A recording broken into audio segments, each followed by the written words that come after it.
अब हमारा next topic है क्रॉनिक डायरिया। क्रॉनिक डायरिया की सबसे पहले डेफिनेशन हमें पता होनी चाहिए। Diarrhoea is excessive loss of stool water and electrolytes. ठीक है, बहुत ज़्यादा excessive loss of stool water का एंड इलेक्ट्रोलाइट्स का। इन्फेंट्स में अगर स्टूल वॉल्यूम ग्रेटर देन 15 ग्राम पर केजी पर डे है, और चिल्ड्रंस में जबकि अगर 200 ग्राम पर डे से ज़्यादा है तो हम उसको डायरिया कंसीडर करेंगे। ठीक है, इन्फेंट्स का याद रखें, स्टूल वॉल्यूम अगर 15 ग्राम पर केजी पर डे से ज़्यादा हो और चिल्ड्रंस में 200 ग्राम से ज़्यादा हो तो it is consider diarrhoea. Chronic diarrhoea फिर किसको कहते हैं?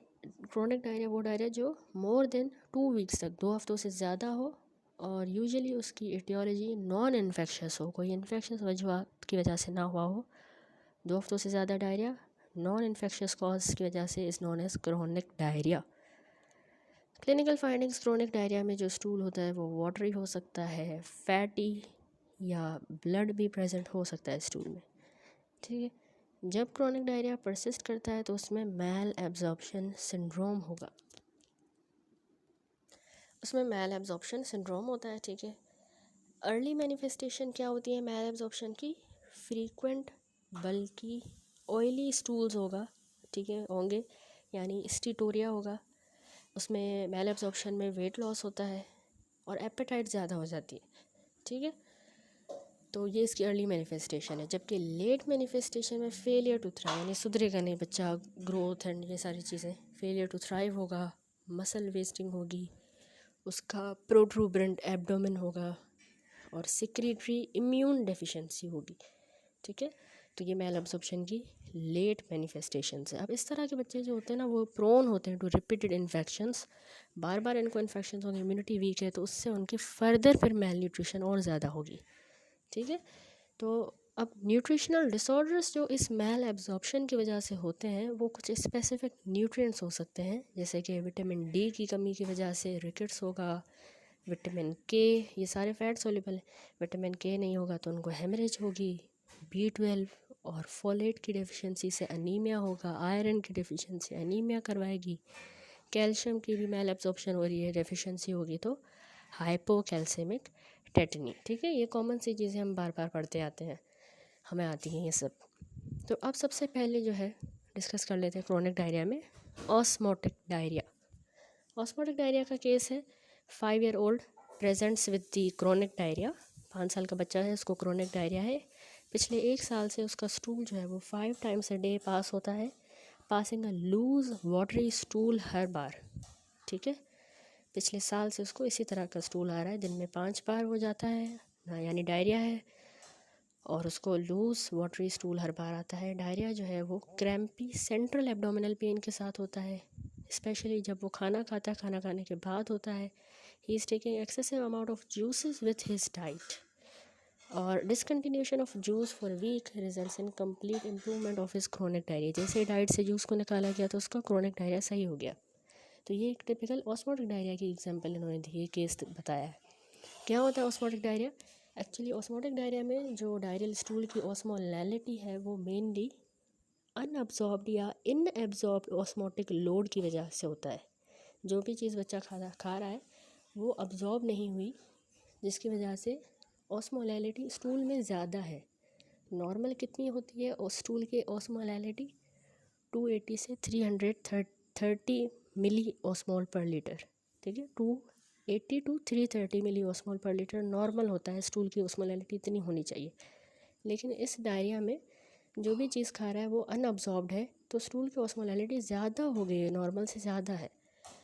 अच्छा, इसमें एक्चुअली वजह एक्टिव क्लोराइड सिक्रीशन इसका बेसिक मैकेनिज्म होता है जो ये इस तरह का सिक्रेटरी डायरिया करवा रही है।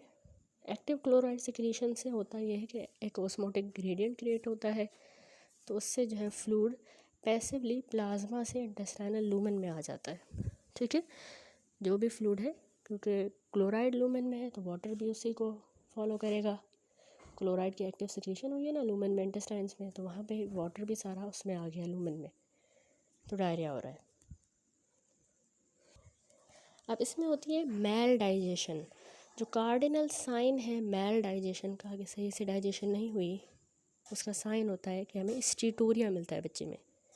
मैल digestion due to pancreatic insufficiency, there is decreased luminal hydrolysis of the carbohydrate, lipid and proteins. ठीक है, अब वो मैल डाइजेशन जो हो रही है, मैल डाइजेशन जाहिर कैसे होगी कि उसमें स्टीटोरिया होगा, उसका कार्डिनल साइन है स्टीटोरिया, फैटी स्टूल्स। क्यों हो रही है मैल डाइजेशन? क्योंकि पैनक्रियाज एंजाइम्स नहीं बना रहे, पैनक्रियाटिक इनसफिशिएंसी है, तो उसमें कार्बोहाइड्रेट, लिपिड्स और प्रोटीन्स की हाइड्रोलिसिस ही नहीं हो रही। जो चीज़ खा रहा है उसमें इनकी हाइड्रोलिसिस नहीं हो रही, ब्रेक डाउन नहीं हो रहे। दूसरा, एक्सेसिव सोर्बिटोल इंजेक्शन। एक वजह तो ऑस्मोटिक डायरिया की ये होगी, मैल डाइजेशन। दूसरा, एक्सेसिव सोर्बिटोल इंजेक्शन। अब सोर्बिटोल क्या है? फ्रूट्स में, जूसेस में, जिस तरह ये सिनेरियो में इन्होंने बताया कि बच्चा फ्रूट जूसेस ज़्यादा पीता था, जैसे वो बंद किए तो उसका डायरिया सही हो गया। तो एक्चुअली फ्रूट में और जूसेस में सोर्बिटोल होता है, जो कि एक स्वीटनिंग एजेंट की तरह यूज़ होता है। ठीक है, और ये हमारी इंटेस्टाइन इसको सही से अब्जॉर्ब नहीं करती, तो इंटेस्टाइन में ही रहता है। जब लार्ज अमाउंट में ये खाया जाएगा तो इंटेस्टाइन में पड़ा रहेगा और ऑस्मोटिक डायरिया करवाएगा, सारा वाटर अपनी तरफ ड्रॉ करेगा और डायरिया होगा। ठीक है, इसी तरह एक और वजह ऑस्मोटिक डायरिया की है, इंटेरिक इन्फेक्शन। अब इंटेरिक पैथोजन से ऑस्मोटिक डायरिया करवाएंगे, कैसे करवाएंगे? वो जाके इंटेस्टाइन को इन्वेड करते हैं, वो ऑर्गेनिजम्स जो हमारे एपिथेलियल सेल्स को इन्वेड करते हैं और लेमिना प्रोप्रिया को, वो एक प्रोफाउंड लोकल इन्फ्लामेटरी रिस्पॉन्स करवाएंगे। ठीक है, इन्वेजन हुई इंटेस्टाइन की, अब वहाँ पे इंटेरोटॉक्सिन प्रोडक्शन होगी। इंटेरोटॉक्सिन सिक्रीशन करवाता है इलेक्ट्रोलाइट्स की और वाटर की by stimulating the cyclic AMP in the small intestinal mucosal cells. तो इंटेरोटॉक्सिन की प्रोडक्शन होगी। अब साइटोटॉक्सिन की प्रोडक्शन से इन्फ्लामेशन होती है by causing cell injury and producing inflammatory mediators, mucosal adherence with damage to microvillus membrane. यानी अब साइटोटॉक्सिन प्रोड्यूस हुआ, उसने इन्फ्लामेशन करवाई, सेल इंजरी करवा के और इन्फ्लामेटरी मीडिएटर्स बना के उस साइटोटॉक्सिन ने इन्फ्लामेशन करवाई। अब जो है म्यूकोजल अडेरेंस होगी, साथ में जो हमारे इंटेस्टाइन के माइक्रोविलाए हैं, माइक्रोविलस मेम्ब्रेन, वो भी डैमेज होगी। ठीक है, तो ये इंटेरिक इन्फेक्शंस जो है वो किस तरह से डायरिया करवाते हैं वो इसने समझाया है। अब होता क्या है, ये इसकी पैथोफिजियोलॉजी देखी हमने। अब बहुत ज़्यादा एक्सेसिव इंट्राल्यूमिनल बैक्टीरिया क्या करेंगे, बहुत सारा एंजाइम प्रोड्यूस करेंगे, एंजाइम्स भी बना रहे हैं और मेटाबॉलिक प्रोडक्ट्स भी बन रहे हैं। ये हमारे ग्लाइकोप्रोटीन एंजाइम्स जो ब्रश बॉर्डर पे मौजूद हैं उनको डिस्ट्रॉय कर देंगे और डिस्टर्ब कर देते हैं मोनोसेक्राइड एंड इलेक्ट्रोलाइट ट्रांसपोर्ट। अब क्योंकि इन्होंने विलस को इंजर कर दिया, इन बैक्टीरियाज ने डैमेज कर दिया है, विलस इंजरी की वजह से हमें पैची म्यूकोजल लीजन्स मिलती हैं, जिसके नतीजे में सब टोटल विलस एट्रोफी हो जाती है। ठीक है, और इसमें मार्क्ड सब एपिथेलियल इन्फ्लामेटरी रिस्पॉन्स भी हमें मिलता है। ठीक हो गया, तो ये इसमें था इंटेरिक इन्फेक्शन।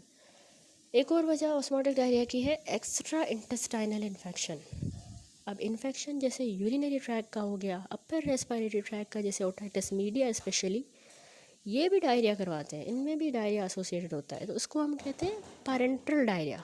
क्या कहते हैं? पैरेंटल डायरिया, जो एक्स्ट्रा इंटेस्टाइनल इन्फेक्शंस की वजह से हो।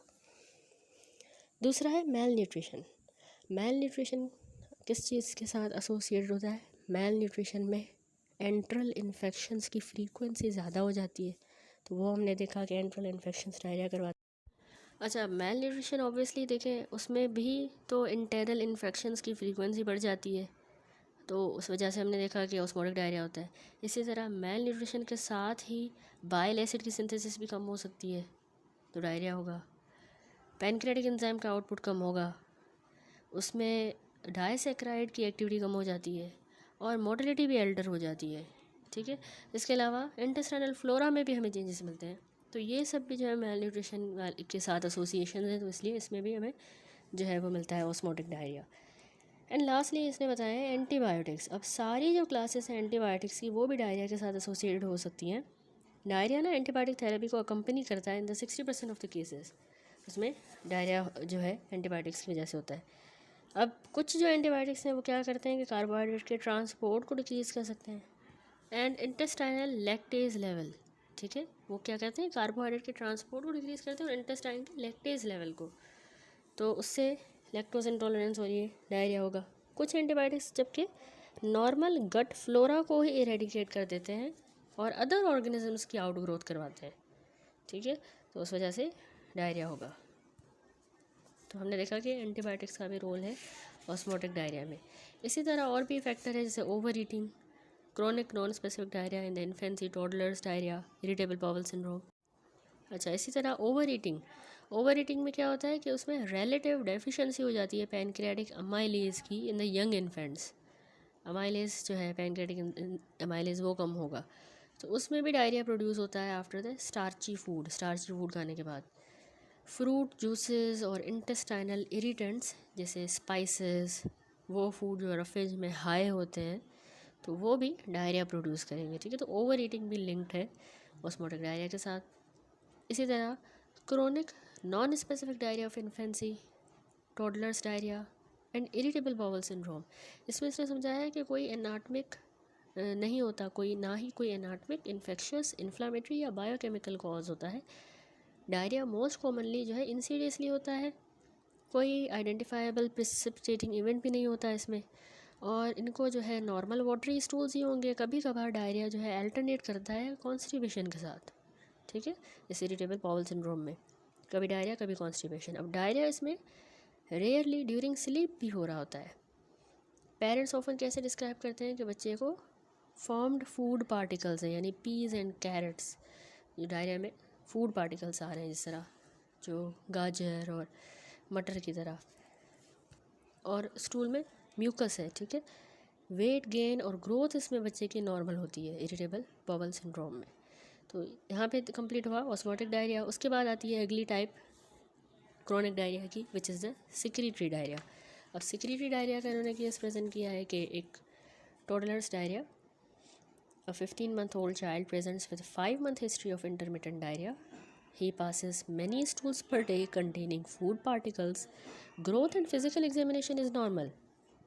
तो इसमें देखें सिक्रीटरी डायरिया होता क्या है। इसमें पॉसिबिलिटी ऑफ सिक्रीटरी डायरिया तब प्रेजेंट होगी जब स्टूल की फ्रीक्वेंसी दिन में 5 बार से ज़्यादा स्टूल आता है, और वो डायरिया जो है ना वाटरी किस्म का है, लार्ज वॉल्यूम, यानी सेचूरेटिंग मोर देन 75% ऑफ डायपर बच्चे का जो है वो सेचूरेट हो जाता है, इतना ज़्यादा उसमें फ्लूइड है, लार्ज वॉल्यूम, तो हम सिक्रीटरी कहेंगे। और diarrhoea through out the day and night होता है।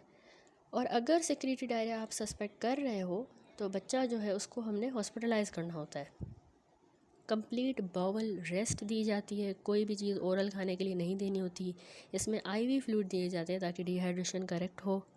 In spite of all these measure इसमें डायरिया परसिस्ट रहता है 24 से 48 घंटों तक, और ये सजेस्टिव है कि ये डायरिया सिक्रीटरी है। ठीक है, ये सारे मेजर्स करने के बाद हॉस्पिटलाइज NPO पे रख के आईवी में फ्लूइड दे रहे हैं, फिर भी उसको 24 से 48 घंटे रहेगा डायरिया, तो ये सिक्रीटरी डायरिया की निशानी होती है। ठीक है, कि स्टूल 5 टाइम पर डे से ज़्यादा हो, बच्चे का more than 75% of the diarrhoea weight हो रहा है, यानी लार्ज वॉल्यूम होगा, वाटरी डायरिया होगा, throughout the day and night होता है, और इन मेजर्स के बावजूद भी डायरिया 24 to 48 आवर्स रहता है। अब इन्वेस्टिगेशन पे देखें, इन्वेस्टिगेशन हम जो करवाएंगे स्पेशली इस क्रोनिक डायरिया में हमने सबसे पहले ब्लड एग्जामिनेशन करवानी होती है। ESR, haemoglobin, total leukocyte count और डिफरेंशियल ल्यूकोसाइड काउंट हम देखते हैं उसमें। सीरम इलेक्ट्रोलाइट्स करवाएंगे क्योंकि ऑब्वियसली लॉस हुए हैं डायरिया की वजह से, देखेंगे उनको मेजर करेंगे। स्टूल में हमने माइक्रोस्कोपी करवानी होती है, ओवा एंड पैरासाइट्स, 3 फ्रेश स्पेसिमेन लिए जाते हैं। ठीक है, उसके लिए उसमें हम पस सेल्स भी देखेंगे या ब्लड तो नहीं है। स्टूल का कल्चर भी किया जाता है, स्टूल में यूजिनोफिल्स भी देखे जाते हैं, और स्टूल की pH भी देखी जाती है रिड्यूसिंग सब्सटेंसेस के लिए। ठीक है, कोई मेटाबॉलिक एरर तो नहीं है, एरर ऑफ मेटाबॉलिज्म। और इसमें हाइड्रोजन ब्रेथ टेस्ट किया जाता है। एक्चुअली इसकी प्रिंसिपल ये है कि हाइड्रोजन गैस हमारे बैक्टीरियल फर्मेंटेशन ऑफ कार्बोहाइड्रेट से प्रोड्यूस होती है। कार्बोहाइड्रेट फर्मेंट हुआ बाय बैक्टीरिया तो उसमें से हाइड्रोजन गैस बनती है। तो इसीलिए अगर लैक्टोस इनएडिक्वेट एब्जॉर्ब हो रहा है स्मॉल इंटेस्टाइन से, तो उसमें हमें प्रोडक्शन ऑफ हाइड्रोजन गैस मिलती है बाय कॉलोनिक बैक्टीरिया, क्योंकि वो ब्रेक डाउन नहीं हुआ, अब्जॉर्ब नहीं हुआ, लैक्टोस गट में ही है, तो बैक्टीरिया उस पर काम कर रहे हैं और वो हाइड्रोजन गैस बना रहे हैं। तो वैसे इसके हाइड्रोजन ब्रेथ टेस्ट के रिजल्ट्स फॉल्स नेगेटिव भी मिलते हैं जब बच्चा एंटीबायोटिक्स पे होता है। ठीक है, तो होगा उसको डायरिया, क्रोनिक डायरिया, लेकिन हाइड्रोजन ब्रेथ टेस्ट हमें नेगेटिव भी मिल सकता है क्योंकि एंटीबायोटिक स्टार्ट कर लिए गए हैं। अच्छा, एक और होता है डी ज़ाइलोज़ टेस्ट। डी ज़ाइलोज़ टेस्ट में हम जो है ना हमें index of integrity of mucosal carbohydrate absorption मिलता है, यानी जो इंटेस्टाइनल म्यूकोज़ा है वो उसकी कैसी इंटेग्रिटी है कार्बोहाइड्रेट्स को अब्जॉर्ब करने में। तो डी ज़ाइलोज़ टेस्ट में हमने 14.5 ग्राम पर मीटर स्क्वायर डी ज़ाइलोज़ देना होता है ओरली, और फिर हम सीरम लेवल्स इसके मेजर करते हैं 1 घंटे के बाद, इसके खाने के 1 घंटे के बाद। तो अगर मोर देन 36 मिलीग्राम पर डेसीलीटर हमें मिल रहा है तो वो नॉर्मल होता है, ठीक है। इसी तरह एक और टेस्ट होता है फीकल फैट, ठीक है। क्रोनिक डायरिया में फीकल फैट टेस्ट होता है। हाई डाइट ऐसी डाइट जो कि हाई होती है लॉन्ग चेन फैटी एसिड्स में, 2 ग्राम पर केजी के हिसाब से हम 3 दिन तक पेशेंट को खिलाते हैं, फिर उसका सारा जो स्टूल है वो अगले 72 आवर्स तक कलेक्ट करते हैं। तो फैट मेल एब्जॉर्प्शन सस्पेक्टेड होगी अगर हमें उसमें मोर देन 7% डाइटरी फैट मिल रहा है स्टूल में, तो मतलब उसको फ़ैट की मेल एब्जॉर्प्शन हो रही है, तभी स्टूल में आ रहा है, ठीक है, मोर देन 7%। इसी तरह स्क्रीनिंग टेस्ट भी किए जाते हैं सीलिएक डिजीज़ को रूल आउट करने के लिए। क्रोनिक डायरिया में हम सीरोलॉजी करवाएंगे according to the age and level of IgA।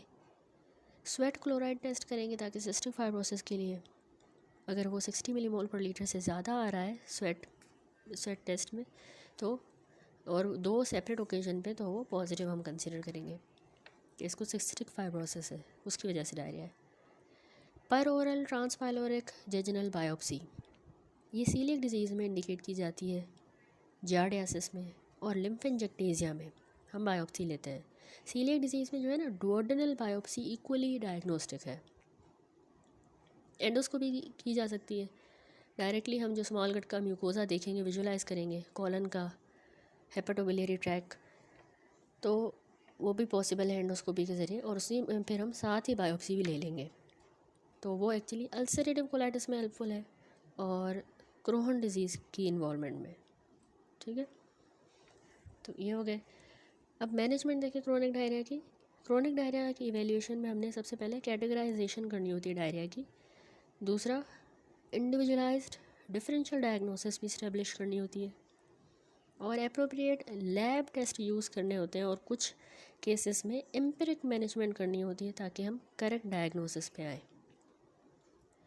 अब जो स्पेसिफिक इटियोलॉजीज़ है ना क्रोनिक डायरिया की, उनको हम ट्रीट करते हैं अकॉर्डिंगली गिवन बिलो।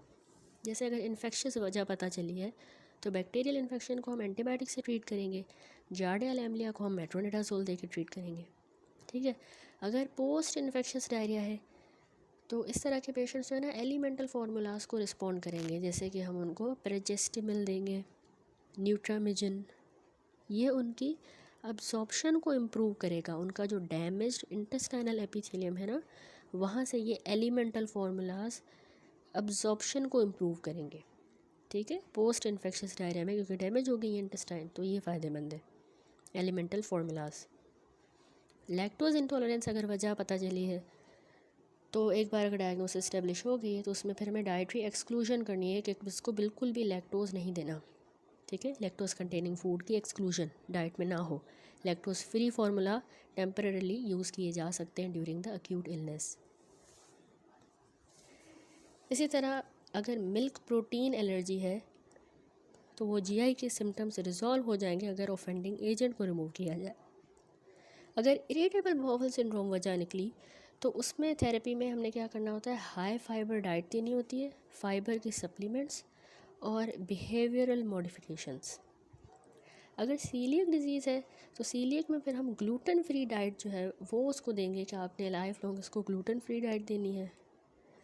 और एक बार अगर डायग्नोसिस इस्टेब्लिश हो जाती है तो आपने गंदम बिल्कुल अवॉइड करनी है और गंदम के प्रोडक्ट्स, ठीक है, सीलिएक डिजीज़ अगर वजह बनी है। अगर क्रोनिक डायरिया की वजह बच्चे में सिस्टिक फाइब्रोसिस है तो उसके पेशेंट को एजुकेट करना है और पेरेंट्स को भी हमने एजुकेट करना है। पैनक्रियाटिक एंजाइम रिप्लेसमेंट देंगे हर खाने के साथ, और विटामिन्स की सप्लीमेंट्स देंगे। अप टू 85 to 90% पेशेंट्स को डाइजेस्टिव थेरेपी की ज़रूरत होती है कि उनकी डाइट एडजस्ट की जाएगी। Low fat, high protein and high caloric diet दी जाती है सिस्टिक फाइब्रोसिस में, ठीक है। एंड लास्टली अगर इन्फ्लामेटरी बाउल डिजीज़ है तो उसमें कोई क्यूरेटिव मेडिकल थेरेपी अवेलेबल नहीं है, उसमें भी सपोर्टिव मेजर्स ही इम्पोर्टेंट है। और last Hirschsprung enterocolitis acute episode उसका जो है उसको हम एंटीबायोटिक से ट्रीट करते हैं और फ्लूइड रिप्लेसमेंट से। वैसे हिर्शस्प्रंग डिज़ीज़ का जो ट्रीटमेंट है वो ओवरऑल सर्जिकल है, ठीक है। शुरू में अक्यूट एपिसोड को फिर भी एंटीबायोटिक और फ्लूइड रिप्लेसमेंट से ट्रीट करेंगे, फिर आगे सर्जरी ही उसका ट्रीटमेंट है, ठीक हो गया। तो यहाँ पे देखा हमने क्रोनिक डायरिया। अच्छा जी, अब लैक्टोज इंटॉलरेंस का केस है। 2 साल का बच्चा है, अदरवाइज़ बच्ची है, अदरवाइज़ हेल्थी गर्ल है, लेकिन वो प्रेजेंट किए विद कंप्लेन ऑफ इंटरमिटेंट उसको एब्डोमिनल डिस्टेंशन रहता है, कभी कभार क्रैम्पी एब्डोमिनल पेन होता है और एक्सेसिव फ्लैचुलेंस गैस, ठीक है। She improves only when only solid diet is given.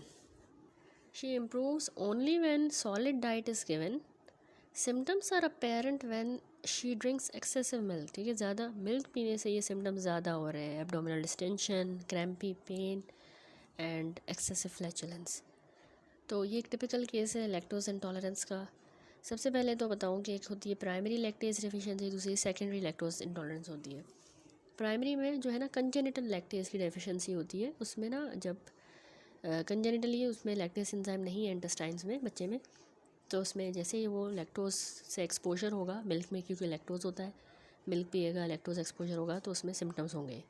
दूसरी होती है सेकेंडरी लैक्टोज इंटॉलरेंस, जिसमें पैदाइशी तो नहीं होती डेफिशिएंसी लैक्टेज की, लेकिन स्मॉल बाउल जब म्यूकोज़ा डैमेज होता है, जिस तरह सीलिएक डिजीज़ हुई या रोटा वायरस का इन्फेक्शन हुआ, तो म्यूकोज़ा डैमेज होने की वजह से वो लैक्टेज एंजाइम की डेफिशिएंसी होगी, उसको कहेंगे सेकेंडरी लैक्टोज इंटॉलरेंस। पहले सही होता था, मिल्क भी टॉलरेट हो जाता था, अब जो है नहीं हो रहा इस डिज़ीज़ के बाद, या रोटा वायरस इन्फेक्शन या सीलिएक डिजीज़ के बाद। तो ये यूजुअली ट्रांजिएंट होता है, ये म्यूकोजल हीलिंग के साथ फिर ये वाली लैक्टोज इंटॉलरेंस इम्प्रूव हो जाती है, कंजेनिटल वाली नहीं होती, ठीक है। अच्छा, ट्रीटमेंट क्या होता है लैक्टेज डेफिशिएंसी का? इसमें मिल्क फ्री डाइट देनी होती है बच्चों को। लैक्टोज फ्री फार्मूलाज भी आते हैं, जिसमें या तो सोया या काऊ मिल्क होता है, वो यूज़ किए जाएंगे इन्फेंट्स में। ओल्डर चिल्ड्रन में लो लैक्टोज मिल्क जो है वो कंज्यूम किया जा सकता है, जिसमें लो लैक्टोज हो।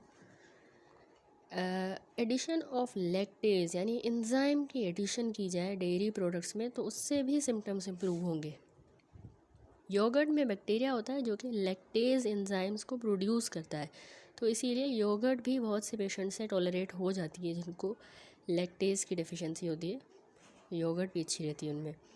और हार्ड चीज़, उसमें भी स्मॉल अमाउंट ऑफ लैक्टोज होता है, तो थोड़ा है लैक्टोज तो उसलिए वो भी वेल टॉलरेट हो जाती है, ठीक हो गया, दैट्स इट। अगला है cow milk protein allergy. Cow milk protein allergy से रिलेटेड इन्होंने केस प्रेजेंट किया है कि एक 3 month ओल्ड बेबी गर्ल है, presents with the chronic diarrhoea. She is taking cow's milk, sometimes stool is blood stained with mucus, she is irritable and colicky, ठीक है। Cow milk जो है कॉमन कॉज बनता है फूड एलर्जी का, यानी intolerance का इन्फेंट्स में। अच्छा, ये मिल्क प्रोटीन एलर्जी ना मेल्स में ज़्यादा कॉमन होती है बनस्पत फीमेल्स के, और यंग इन्फेंट्स में जिनमें फैमिली हिस्ट्री हो एटोपी की, उनमें ज़्यादातर ये एलर्जी होती है। इसकी प्रेवलेंस 0.5 से 1% है एस्टिमेटेड। इसमें जो मेन सिम्टम्स होते हैं ना, वो पेट में दर्द होता है, कॉलिक की पेन, कॉलिक, वॉमिटिंग होती है, डायरिया होता है। अब जो डायरिया हो रहा है इसमें स्टूल में आपने याद रखना है, इसमें small flecks of blood and mucus भी ऑफन होता है। अब इसकी जो डायग्नोसिस होती है काऊ मिल्क प्रोटीन एलर्जी की, ये क्लिनिकली की जाती है। ट्रीटमेंट यही होता है कि काऊ मिल्क की एलिमिनेशन करनी होती है और उसके प्रोडक्ट्स जो हैं डाइट में से बिल्कुल निकाल देने होते हैं, काऊ मिल्क नहीं देना बच्चे को, और सब्सटीट्यूट देना होता है with appropriate formula in the babies. उसके साथ सब्सटीट्यूट करेंगे, एप्रोप्रिएट फार्मूला देंगे। After confirming cow milk allergy, replacing dairy product with alternative formula में इंक्लूड कि उसकी जगह पे हम फिर क्या दे सकते हैं, soya protein formula. About 50 to 80% जो चिल्ड्रन होते हैं जिनको काऊ मिल्क एलर्जी होती है, तो वो सोया बेस्ड फार्मूला को टॉलरेट कर लेते हैं। लेकिन हाउएवर बच्चे जो सोया से भी एलर्जिक होते हैं, तो उनके लिए ये एक अच्छा सब्सटीट्यूट नहीं है। तो इसके अलावा हमारे पास क्या ऑप्शन है, हम एक्सटेंसिवली हाइड्रोलाइज्ड फार्मूला दे सकते हैं, EHF, ये एक काउ मिल्क बेस्ड फार्मूला ही होता है जिसको एंजाइम्स के साथ ट्रीट किया जाता है और उसके मोस्ट ऑफ द प्रोटीन्स को ब्रेक डाउन किया जाता है, वो प्रोटीन्स जो कि इन्फेंट में सिम्टम्स करवा रहे हैं जिससे वो बच्चा काउ मिल्क को एलर्जिक है, ठीक है, उनको ब्रेक डाउन किया जाता है। तो ये भी अच्छा टॉलरेट हो जाता है। एक्सटेंसिवली हाइड्रोलाइज्ड फार्मूला, ठीक है, हाइड्रोलिसिस हुई हुई है, वो ब्रेक डाउन किया गया है उन प्रोटीन्स को जिनसे एलर्जी होती है। एक और हमारे पास ऑप्शन होता है अमाइनो एसिड बेस्ड फार्मूला। अब ये फार्मूला भी 10% ऑफ द चिल्ड्रंस में ज़रूरी होता है, नेसेसरी होता है जिनको काउ मिल्क एलर्जी है। ये फार्मूला ऑलमोस्ट सारे चिल्ड्रन जो है वो टॉलरेट कर लेते हैं जिनको सोया से या काउ मिल्क से एलर्जी हो, ठीक है, amino acid based formula. That's it. तो यहाँ पे हमारा टॉपिक कंप्लीट होता है क्रोनिक डायरिया का। इसमें सब चीज़ें हमने डिस्कस की हैं, सेक्रेटरी डायरिया, ऑस्मोटिक डायरिया, उनकी इन्वेस्टिगेशंस, मैनेजमेंट, फिर हमने लैक्टोज इंटॉलरेंस देखा और फिर हमने लास्ट में cow milk protein allergy discuss किया। नेक्स्ट वीडियो से इंशाल्लाह अगला topic peptic ulcer disease start करेंगे। एक और बात मैं बताऊं कि इस चैप्टर का ये जो टॉपिक है क्रोनिक डायरिया, इस पर एग्ज़ाम में क्वेश्चंस आए हैं कि write down the definition of chronic diarrhoea, ठीक है, क्रोनिक डायरिया की डेफिनेशन एग्जाम्स में पूछी गई है। और दूसरा कि हम सीलियक डिजीज़ को कैसे डायग्नोस करते हैं, ठीक है, उसकी डायग्नोसिस भी पूछी गई है। तो वैसे नेक्स्ट टॉपिक होगा हमारा सीलियक डिजीज़ का और वो उसमें हम डिटेल में देखेंगे उसकी डायग्नोसिस। लेकिन यहाँ पर जो है क्रोनिक डायरिया की डेफिनेशन मैंने आपको बताई कि diarrhoea which persist for more than 2 week and is usually such aetiology is non infectious, तो उसको हम कहते हैं क्रोनिक डायरिया। इसी तरह एग्जाम में एक और क्वेश्चन आया है कि दोबारा जो है वो रिपीट भी हुआ है यही क्वेश्चन। इसके अलावा सिनेरियो बना के दे देते हैं कि 2 साल का बच्चा है, उसको 6 माह से डायरिया है और 4 to 5 kg लार्ज बल्कि ऑफेंसिव स्टूल प्रोड्यूस हो रहा है, लेकिन उसमें ब्लड और म्यूकस नहीं है। वेट भी उसका कंसिडरेबली जो है लॉस्ट हुआ है, 7.5 kg। एंगुलर स्टोमेटाइटिस है, पेल लुकिंग है, distended abdomen but no viscera palpable. तो इसमें अब हमारे मोस्ट लाइकली डायग्नोसिस क्या बनती है और इसमें हमने 2 डिफरेंशियल डायग्नोसिस भी बताना है। तो ये मैल एब्जॉर्प्शन को इंडिकेट कर रहा है, ठीक है। ऑस्मोटिक डायरिया भी हमारा डिफरेंशियल हो सकता है, सेक्रेटरी डायरिया भी हो सकता है, ठीक है। ये 2 डिफरेंशियल हैं और इसमें पूछा गया है कि आप किस तरह से इसको इन्वेस्टिगेट करोगे और ट्रीट करोगे चाइल्ड को। तो क्रोनिक डायरिया की हमने जो पूरी इन्वेस्टिगेशन देखी, blood examination, serum electrolyte, stool microscopy, stool culture, stool eosinophils, stool pH for reducing substances, hydrogen breath test, D xylose test, faecal fat screening test for coeliac disease, sweat chloride test, per oral transpyloric और jejunal biopsy and lastly endoscopy. ये investigations आप लिखोगे और chronic diarrhoea की पूरी management मैंने जो आपको समझाई कि हमने जो है वो इवेल्युएट करना है। पहले सबसे पहले इसको कैटेगराइज करना होता है डायरिया को, इंडिविजुअलाइज डिफरेंशियल डायग्नोसिस इस्टेब्लिश करेंगे और लैब टेस्ट के अकॉर्डिंग एम्पिरिक मैनेजमेंट देंगे एट द करेक्ट डायग्नोसिस, ठीक है। फिर जो स्पेसिफिक वजह है उसका जो है उसको ट्रीट करना होता है अकॉर्डिंगली। इन्फेक्शियस डायरिया में हम एंटीबायोटिक्स वगैरह दे रहे थे, पोस्ट इन्फेक्शियस में हम जो है वो एलिमेंटल फार्मूलाज देते हैं। लैक्टोज इंटॉलरेंस है तो लैक्टोज फ्री फार्मूलाज देंगे। मिल्क प्रोटीन एलर्जी है तो ऑफेंडिंग एजेंट को रिमूव किया। इरिटेबल बाउल सिंड्रोम है तो उसमें high fibre supplement. Coeliac disease है तो ग्लूटेन फ्री। सिस्टिक फाइब्रोसिस है तो उसमें भी जो है डाइजेस्टिव थेरेपी, उसमें supplements, pancreatic enzyme replacement, high protein high caloric diet but low fat diet. और इन्फ्लेमेटरी बाउल डिजीज़ में कोई खास क्यूरेटिव मेडिकल ट्रीटमेंट नहीं है, सपोर्टिव है। हिल्शप्रंग में हमने कहा कि initially antibiotic and fluid replacement and then बाद में जो है सर्जिकल ट्रीटमेंट। तो ये सारी हम क्रोनिक डायरिया की मैनेजमेंट लिखेंगे, ठीक है।